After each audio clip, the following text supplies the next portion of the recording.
June 20th, 2013, en route to Alaska, Deanna, native of San Antonio, Texas, fulfills her love of travel and adventure while on a cruise retreat with her youth ministry, Faith Factor.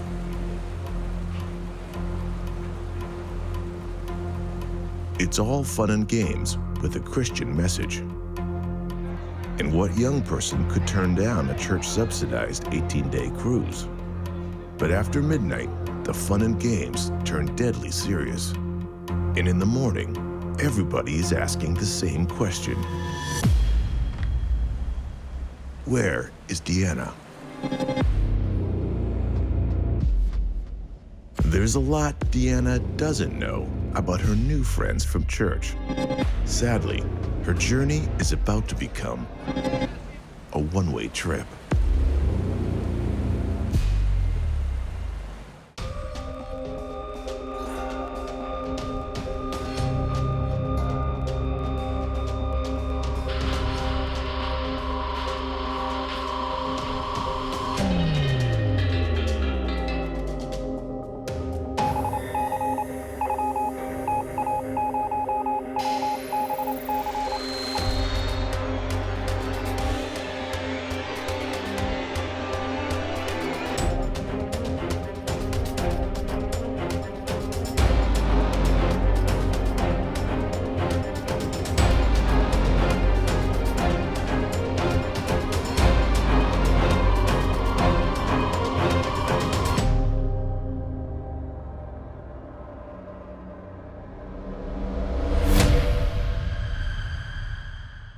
Athletic, adventurous, popular Deanna joins the youth ministry as a 10-year-old to socialize. Deanna's growing up away from the group. She plans to study to become a personal trainer and nutritionist. As a kid, Deanna was great. She was a total sweetheart. Her faith was extremely important to her, and everybody respected that about her. In Sunday school, we shared a class, and she's always the person with the answers to the questions. She knew the Bible backwards and forwards. When Dee found out that there were cruises that could take her to places like Alaska, for example, she thought that might be kind of a way in to kind of get into some of these communities and not only see part of the world, but also kind of use that as a chance to kind of spread her message as well. The cruise, a new initiative for the ministry, is one the sporty Deanna would never miss. She sees it as a last hurrah for her involvement in the youth ministry. But Deanna is headed for a destination no one could have imagined. The ministry's vision of discipleship, built on a foundation of leadership development, has served Deanna well and has made lots of friends over the years. She has met a woman named Elizabeth, a very recent member of the youth ministry, who interests her a lot. On the surface, everything seems to be going right for Deanna. But things are not as they seem. And Deanna is very far from the safety of home. Even though this cruise takes Deanna far away, she keeps in close contact with her family through social media, telling them all about the amazing places she's seeing and the fun she's having. Deanna may love adventure, but being away from her parents is not something she finds easy to get used to. She buys a very expensive soapstone carving for her parents as a surprise. Her parents were a huge part of her life, and so I know that being away from them for so long was kind of hard for her, but that kind of free spirit that she had, that travel bug, kind of overrode it sometimes, so she was able to get by without them. This is pretty exciting for Deanna. She's this young girl, finally she gets to do a trip without her parents around, no one in her family. So for the first time ever, she doesn't have those watchful eyes, that parental control. She's able to let loose with her friends from the youth ministry, have some fun on this cruise, and she meets a girl that she's really attracted to, and they start spending time together as young people do. So it's this really exciting, giddy time for Deanna.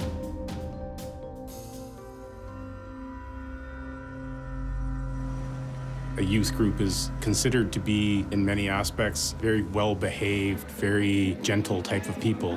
this is an opportunity for them to just go and be regular kids outside of that type of mindset. Most of these young people have never seen this kind of luxury before. It's like they're on this town on the ocean. There's so much that they can do. There's unlimited food and drink and restaurants and places to hang out and tons of entertainment, places to party. So this is a really heady experience for Deanna and her friends. Most of them have never had anything like this happen to them before. On vacation is a great time to try on new personas or be someone a little different, have more fun, be more relaxed, be a different person. So just as Deanna may be discovering new sides to herself, maybe not everyone else on the ship is who they seem to be either. Both fiery, passionate, and athletic, Deanna and Elizabeth look like the perfect match. They're living the dream together, inseparable. At least, at first. The first time Dee told me about Elizabeth, I knew this was definitely a different situation than anybody else. She hadn't been very open with me about romantic partners in the past, but with Elizabeth, I knew that there was kind of a different spark there. The two of them basically became inseparable as far as I knew. A lot of physical touch, contact. I'm sure some people asked some questions, but they were unafraid of it. They were proud to be who they were. She is pretty naive, and this is her first chance, away from her parents' religious influence, to come out and be who she really is and explore her feelings for Elizabeth and see where that takes them. Friends describe the relationship as very, very intense. And the way their brand new romance is ramping up, they're vulnerable to a crash.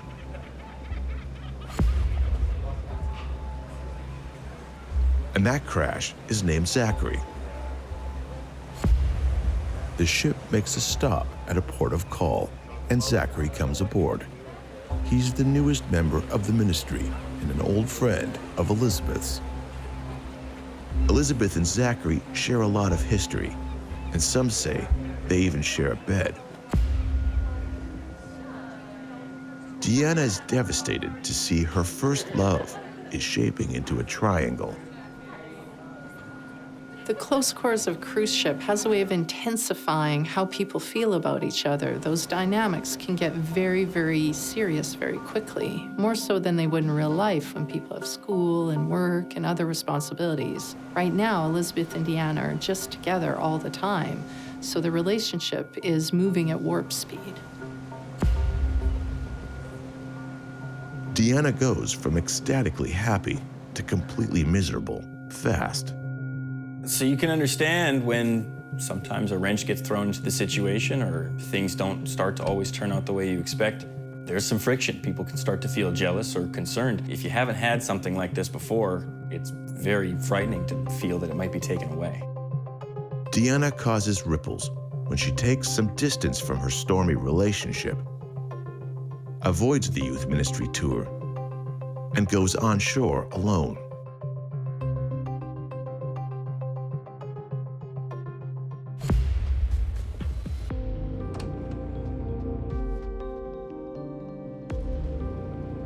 On shore, she will make an important phone call to her best friend back home in San Antonio. Deanna confides in her best friend that her new relationship that seemed to be the one is giving her so much worry that she doesn't know how to handle it. Having had some much-needed time to herself on shore, Deanna hopes that she and Elizabeth will pick up in their relationship where they left off before Zachary.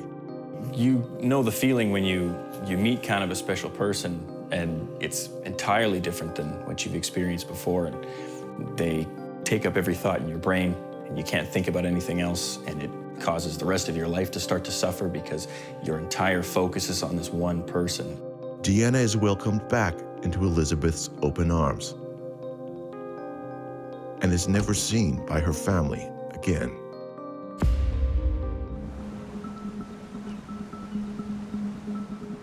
Back on board, Deanna gets straight to her ministry activities. She's always happy and fulfilled interacting with young people.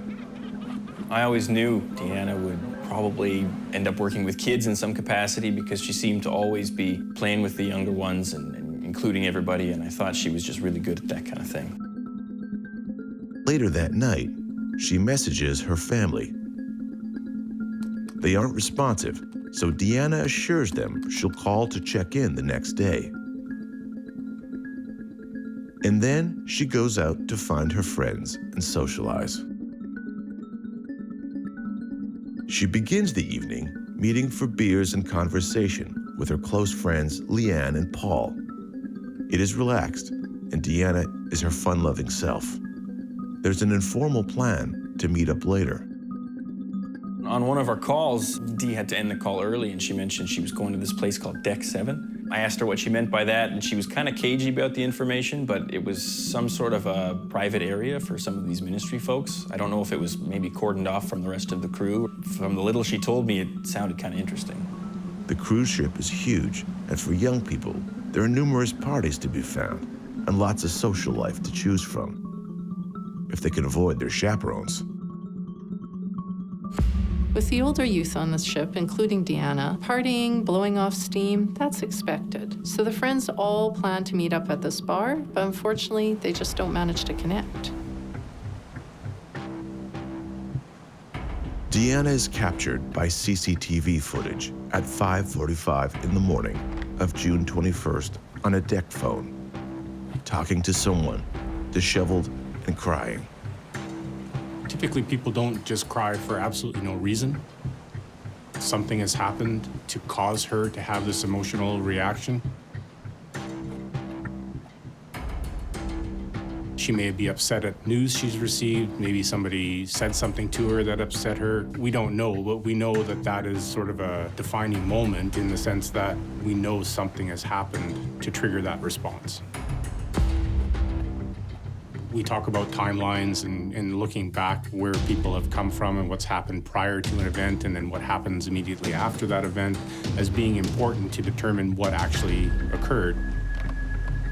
Somebody observing a person in distress or having an emotional reaction to something is certainly an indication of an event. We just need to find out what that event is. It may not be anything, but it's certainly something to give us a point of reference and get us to start asking questions about what's going on.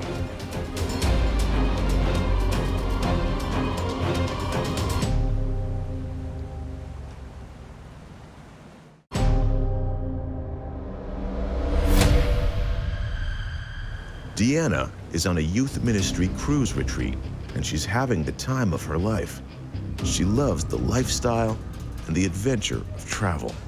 The relative freedom of the cruise has allowed Deanna to get physical with another ministry youth, Elizabeth. However, Elizabeth also seems to have a boyfriend. Things are happening fast aboard the cruise, and really, Deanna barely knows these people. Are all of her new friends really friends? Come June 21st, everyone aboard the ship will begin to wonder, where's Deanna? When Deanna doesn't show up for breakfast, the chaperones are worried and report her missing. The ship is searched, and the Coast Guard is called in. The search of the waters and the ship reveal nothing. Deanna seemingly has vanished into thin air, and her friends are desperate. One clue is located. There is a pair of flip-flops lying abandoned, believed to be Deanna's. Their location at the edge of the ship on Deck 7 gives them monumental significance. Anxious to trace Deanna, the onboard closed-circuit television footage is accessed.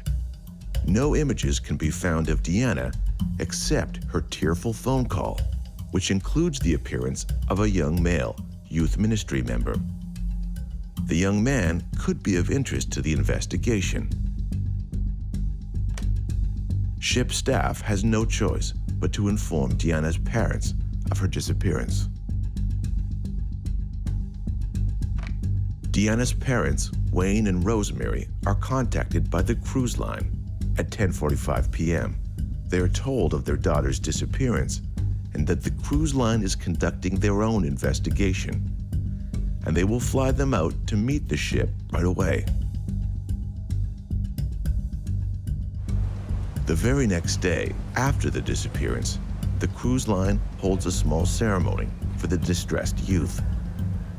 The ship's crew puts flowers at the railing on deck 7, implying that this is where she went overboard due to the location of the flip-flops. But no one from the cruise line will answer any questions. Instead of providing closure, the ceremony causes upset and confusion. These flip-flops, there's no proof that they're even Deanna's, and no one's really checked to make sure they're really hers. Even among her friends, they're surprised that no one has asked them to confirm that the flip-flops are actually hers. After the initial phone call that promises to rush them out to the ship, the parents find it difficult to get a hold of the cruise line and iron out the details of their flight. These terrified parents are repeatedly stalled getting to the scene of their daughter's disappearance. Their stress and frustration is building. Well, Dee's parents, just like Dee, they were not passive people, so as soon as they could, they flew out halfway to meet the ship before it even returned to port so that they could find some leads or learn any kind of information they could about where she might have gone or what might have happened to her. The jet-lag, exhausted parents are brought to a room, shown a small segment of the tearful CCTV footage. Ship staff points out that Deanna is leaving the shot, headed to the bow of the ship, because this is where her flip-flops were found. The parents learn the theories. Deanna was probably swept over the railing by a rogue wave. The parents are shown where the flip-flops were found, but they find it hard to believe their daughter could be swept off the ship from this location. The investigator is brought in by the cruise company, seeing what went wrong in Deanna's disappearance. The parents are assured the investigation is ongoing, and the detective is hard at work, finding out what happened to their daughter. It seemed like it took a long time for the investigation to actually get started, and finally when it did, they only sent one person.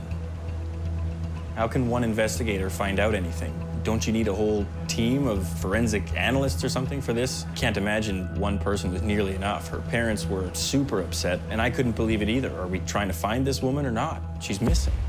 Overwhelmed and disoriented, they put their trust in the investigation. The last person to see Deanna alive is of great interest in the investigation. Why was Paul on deck at 5:45 a.m., the same time Deanna was? But Deanna's youth ministry friend can only report he ran into her by fluke. Deanna insists she's fine, and that's why Paul simply walks away. The question remains, is he telling the truth?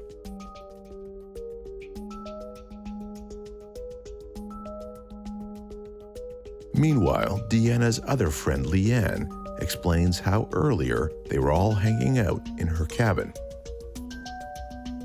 Leanne has strong opinions about the flip-flops and also uncovers details about Deanna's romantic relationship. But the investigation does not appear to be digging deep for motives.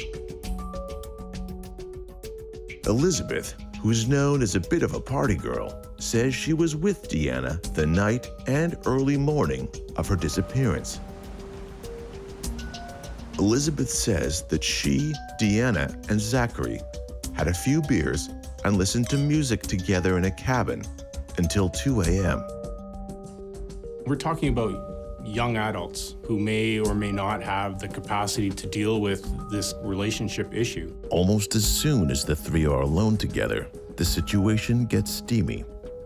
Things quickly evolve into an intimate threesome, whether it was planned this way or not. There's no telling how somebody reacts when a third person is brought into an intimate relationship. It may have been consensual, but without understanding the ramifications of what happens when it actually occurs, they may make that decision on a whim. It may seem like a simple thing, but now suddenly 3 people are involved in very difficult circumstance. Jealousy is an emotion that frequently comes into play when we're talking about violence between intimate partners. Especially in this kind of case, there are a lot of emotions that suddenly come to the fore that may not have been there not long before. Elizabeth admits that Deanna was not happy after the threesome. So who says that this threesome with Zachary was consensual? From Elizabeth's point of view, it was, but unfortunately, we can't ask Deanna if it was consensual from her side. Deanna is tearful and wants to go get some air. Deanna wedges the door open. Elizabeth falls asleep, losing track of what is going on with her friend. Elizabeth regrets she didn't go walking with Deanna. She's convinced she could have saved Deanna had she been with her, because clearly something horrible happened to Deanna on the walk. Then Elizabeth drops a bombshell, something she's kept private, that she now feels is her duty to reveal. And she is sure that what she knows is the key to the vanishing of Deanna.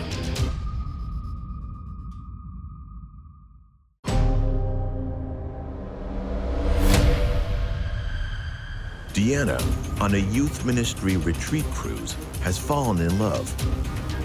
But the affair is allegedly now a love triangle, and Deanna is now missing. Her friend Paul is seemingly the last person to see her alive that night. Or was he? It's possible someone else sees her one last time. Deanna's friend Elizabeth reveals a dramatic story no one else is aware of. Elizabeth says that Deanna has been very depressed about being unable to admit she is a lesbian. In fact, Deanna goes up on the rails and threatens to throw herself overboard the night before she disappears. Elizabeth is sure that suicide is the answer to Deanna's disappearance. This information about Deanna's suicidal state of mind seems to back up the presence of the abandoned flip-flops. But this new information does not fit with what the parents know about Deanna. They are convinced Deanna was not suicidal. So rumors started to appear that maybe Deanna had been depressed or something, which I don't believe for a second. Not her. She had a world of support behind her, and her parents were supportive of her lifestyle. There's no way it could have been anything coming from them either. It would indicate to me that the person that brought this information forward may not realize that the story they're telling can be easily dispelled, that they may in fact have something to do with it, that they've come up with a story to try to cover their own actions. It would certainly make me question this person as a suspect.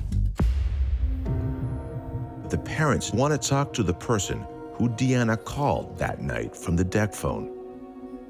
If they know why Deanna is crying, they may get some answers and some insight into her mindset at the time of the disappearance. This will be the key to the investigation. Strangely, the friend the cruise line identifies as the person Deanna was crying to on the phone is unable or unwilling to reveal details of their conversation. She only says Deanna was upset, but was better by the end of their conversation. The theories of Deanna's disappearance are examined in more detail. There was this theory that maybe a rogue wave on Deck 7 swept Deanna overboard, but that seems really unlikely because there was a 6-foot-plus steel wall along with other safety precautions.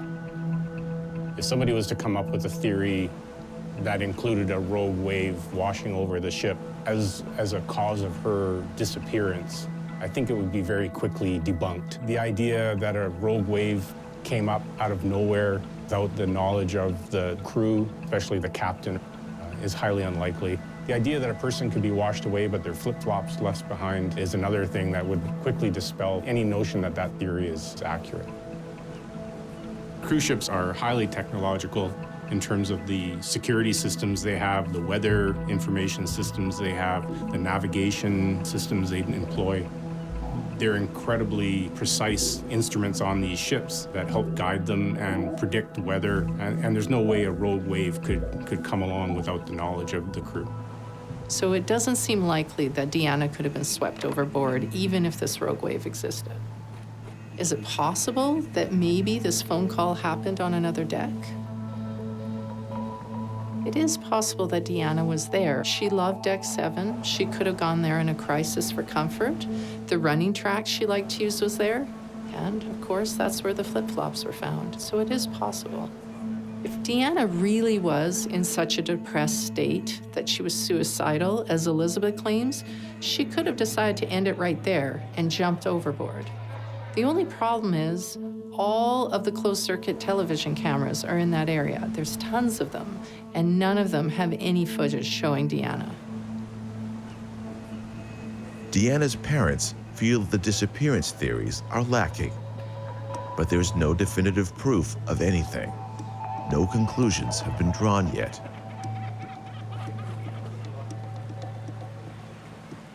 At the request of the cruise line, Wayne and Rosemary pack up their daughter's belongings from the cabin.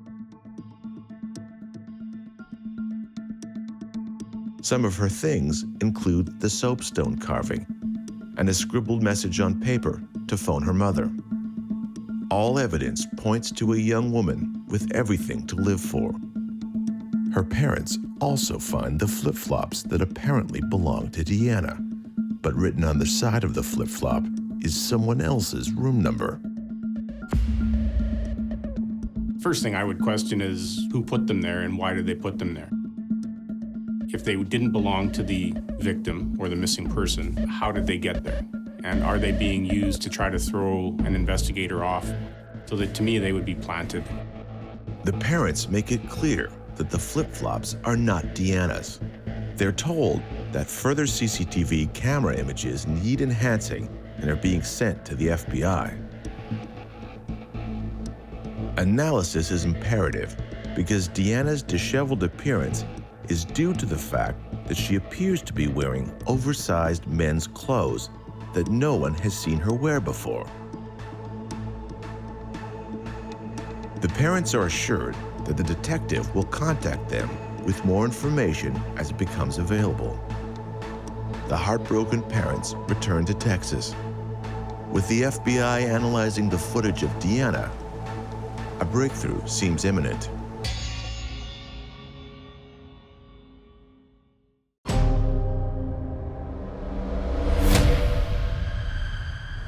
Youth ministry member Deanna has vanished from a church retreat, and the cruise line seems intent on calling it suicidal or accidental. Deanna has an intense relationship with another ministry member that turns into a love triangle. And yet, another ministry member is the last person to see her alive. Why was he there when Deanna is in crisis at 5:45 a.m.?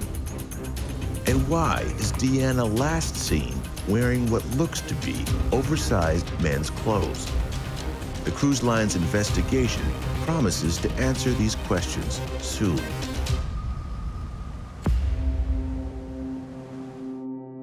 Back in Texas, the parents are shocked to learn the cruise line detective interviews just 6 of the approximately 3,000 passengers and crew, and that his investigation lasts 1 single day.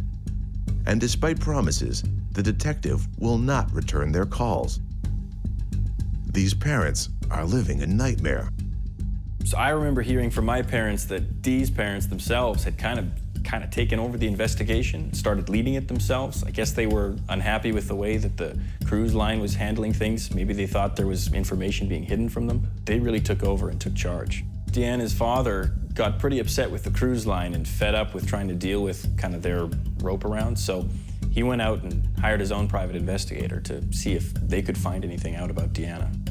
Investigators aboard the ship tell the family that Deanna was allegedly swept overboard by a rogue wave.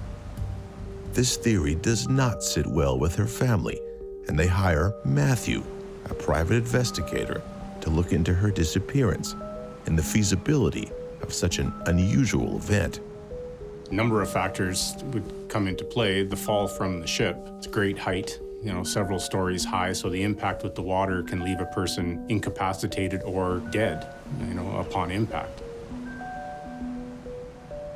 And then we talk about the fact that it's just off the coast of Alaska. The waters are frigid. Being salt water, the water's much colder than anybody would anticipate, so you don't have long to survive in water of that temperature.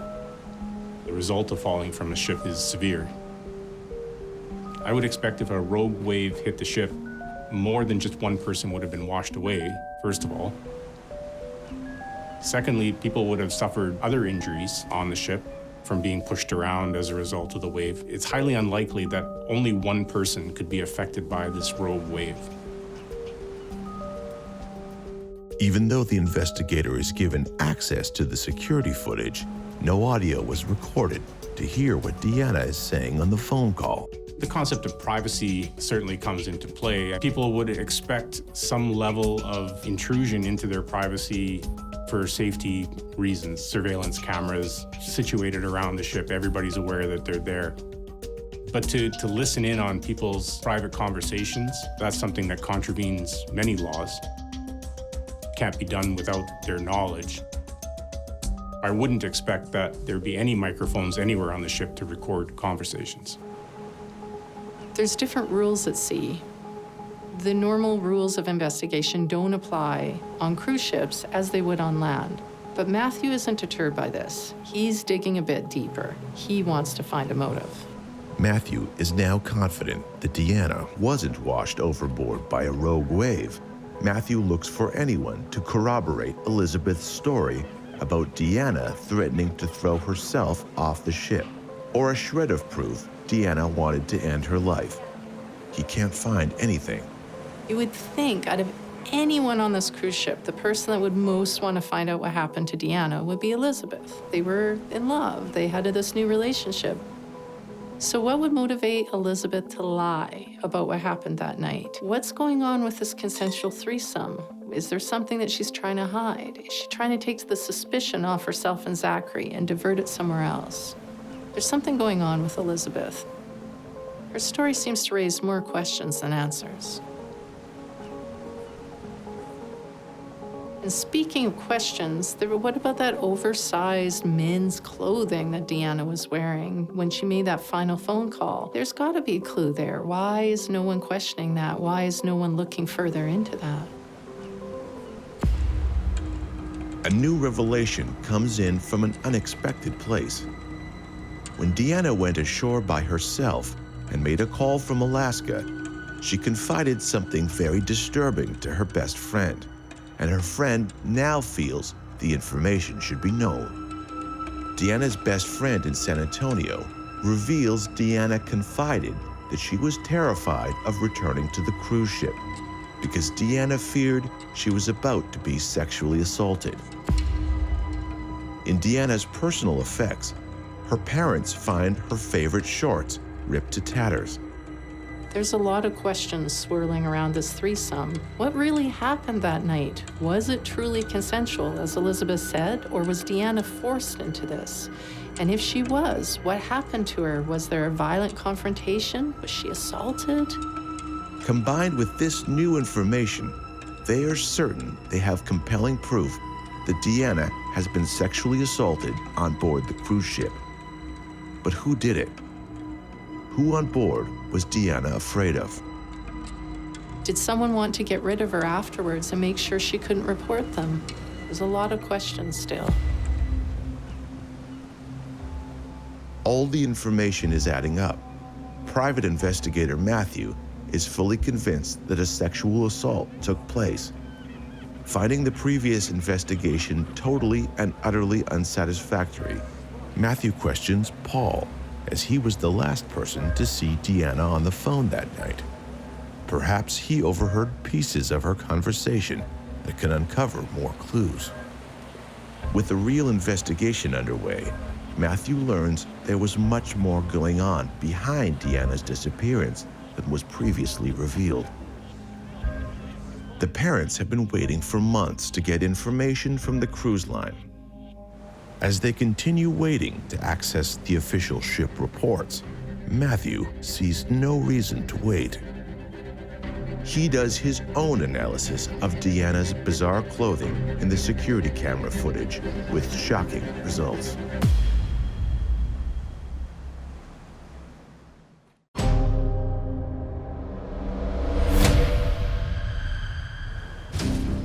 Popular athletic Deanna of San Antonio, Texas, is enjoying life to the fullest on her youth ministry retreat cruise. Away from the watchful eyes of her parents, she's begun an affair with a woman from her congregation. But then the unthinkable happens. Deanna is gone. The cruise line appears anxious to call her disappearance, misadventure, or suicide. Private investigator Matthew scrutinizes Elizabeth's story, feeling as though something isn't adding up.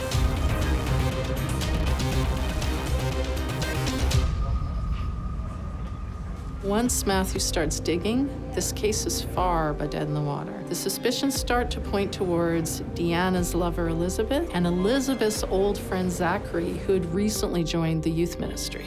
Matthew thinks Elizabeth is likely lying. The details of her story keep changing. Well, you have to consider what she's saying. You certainly have to take it with a grain of salt, so to speak. She may have a reason to not be truthful. She may be telling the truth. There's really no way to know at this point. It's her word against a person who's no longer here. I would question why now suddenly Deanna would choose to have an intimate relationship with a man when up until now she's known that that's not something she wanted. What choice did she have in this relationship? At no time has anyone ever heard of Deanna being interested in men romantically. So there's something there too. Why would she want to have sex with Zachary? Elizabeth explains the threesome was mutual because Deanna wedged the door open, which in Elizabeth's mind means she was complicit in the act and not forced into it. Something Matthew finds odd is why wedging a door open would prove consent. Something isn't adding up. We're taking her word that this in fact happened, that the door was propped open by Deanna. That in and of itself, to me, doesn't necessarily indicate consent to an intimate relationship. Sure, you can leave your door open to a friend to come and spend some time with you. That doesn't imply that anything else should follow that. The matter of Deanna's strange appearance on CCTV footage is still a mystery. No one from the cruise line provides a theory to this bizarre image of Deanna. Would indicate to me that maybe she put them on in a hurry to get out of a particular situation. Certainly the clothing may be able to be traced back to somebody else wearing them on the ship at some point, so we might be able to find out whose clothing it is. The fact that she is wearing that clothing and not her own may give us an indication as to where something took place. We would then go and maybe have a place to look for her clothing. Those are all factors that may come into play. Torn clothing in and of itself doesn't necessarily mean anything, but given, the report of a person going missing, it certainly points to the fact that there may have been some sort of foul play. There may have been an attempt to get that clothing off, and she wasn't consenting to it, and it was a struggle to get that done. That's typically how clothing like that would become torn. As a private investigator, Matthew weaves the threads of Deanna's vanishing together. At last, there comes a promising new development, one that no one sees coming. So then two strange things happen. Suddenly, this case has new life. There's a hit on Deanna's credit card. Someone is using it. And a woman claims to have seen Deanna in Italy. It's either Deanna or whoever hurt her and got rid of her on the move. What's going on?